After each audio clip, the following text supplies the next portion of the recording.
What divides us more than anything else? Labels, political labels, religious labels, even national and ethnic labels. But maybe we've been asking the wrong question. Instead of, what do you believe? What if we ask, how do you treat others? Religion today feels like a team sport. People wear their faith like a jersey, cheering for their group, booing everyone else. But the Quran teaches something very different. It tells us that what matters most are our deeds, not our affiliations. As the Quran says, righteousness is not that you turn your faces toward the east or the west, but righteousness is in one who believes in God, the last day, and gives his wealth in spite of love for it to relatives, orphans, the needy. What if righteousness was the only label that mattered? What if we judged each other, not by denomination, not by dogma, but by compassion, generosity, and justice? In today's culture wars, so many cling to their group's identity and defend it no matter what. But righteousness isn't loyal to a group, it's loyal to truth and to justice. That's the path of the prophets. That's the path of true believers.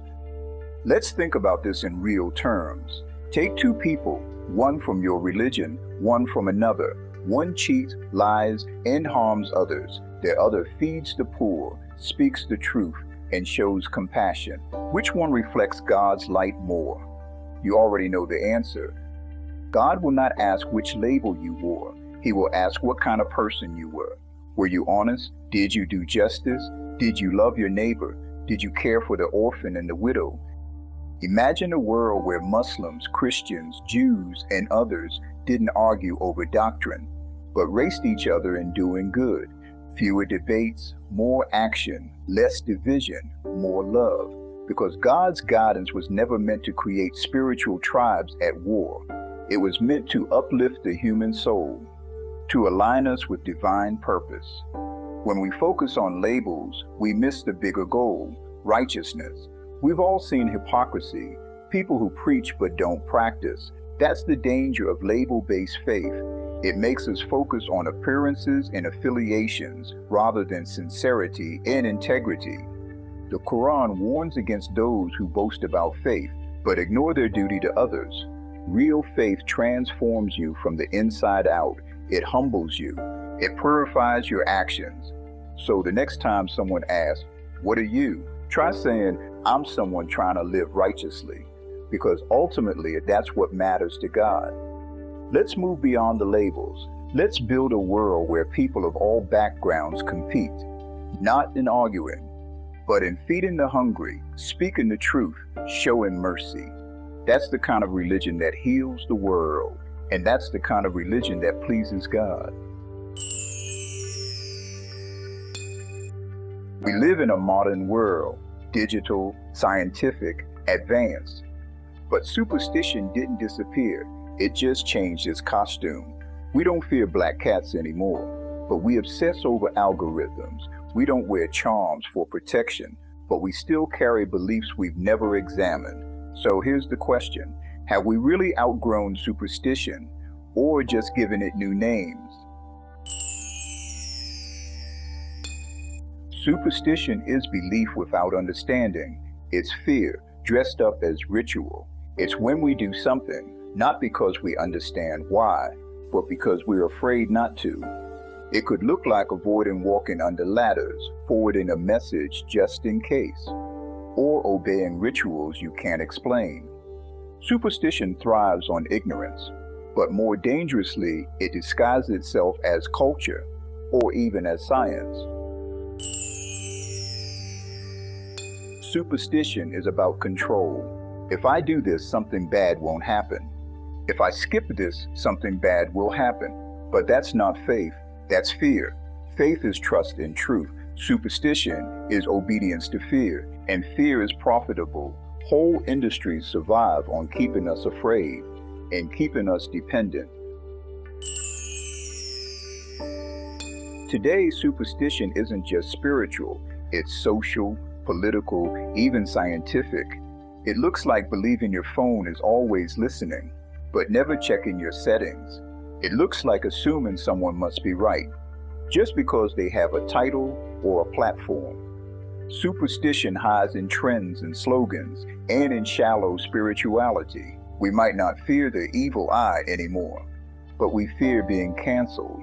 We haven't outgrown superstition. We've just made it look more sophisticated. Many Black Americans may not consider themselves superstitious, yet countless families eat black-eyed peas on New Year's Day, believing it brings luck and prosperity. This tradition, rooted in the South, is paired with collard greens for money and cornbread for gold. I once asked a woman of faith why she kept this tradition. She admitted she didn't believe in it, but did it to please others. This shows how fear-driven practices can continue even when they contradict our beliefs. Instead of aligning with God's will, we sometimes pass down traditions built on fear. Abraham's example reminds us, God's approval must come before human approval. True culture isn't afraid of questions. It says, ask more, dig deeper, challenge even what I say, because anything built on fear will eventually fall. But a culture built on truth, that lasts. So let's ask ourselves, are we living by understanding or just repeating the familiar? Every day we make that choice, and every choice either brings us closer to truth or deeper into fear. So question bravely, live consciously, and walk in truth. The African slave trade is a painful and undeniable part of history, but it is misleading to say that white people created it. Slavery did not begin in Africa. It is as old as humanity itself. Nearly 4,000 years ago in Mesopotamia, the Code of Hammurabi included laws about slaves. In Egypt, entire populations were forced into labor, including the Hebrews under Pharaoh. The empires of Greece and Rome were built on the backs of millions of captives, taken in war, sold in markets, stripped of freedom and dignity. Even in the stories of Abraham, we find servants and bondmen woven into daily life. Slavery is not the story of one nation or one people. It is the story of humanity's struggle with power, greed, and fear. Long before Europeans arrived, the African slave trade was thriving, run for generations by African and Arab traders. When Europeans first came to Africa, they were not searching for human exploitation. They came drawn by tales of gold, wealth, and prosperity. One of the most powerful tales was that of Mansa Musa, the legendary ruler of the Mali Empire. In 1324, he set out on a pilgrimage to Mecca with 60,000 people and camels carrying so much gold that his spending disrupted the global economy for more than a decade. This legendary journey brought the wealth of Mali to the attention of the world, and it sparked European exploration of Africa.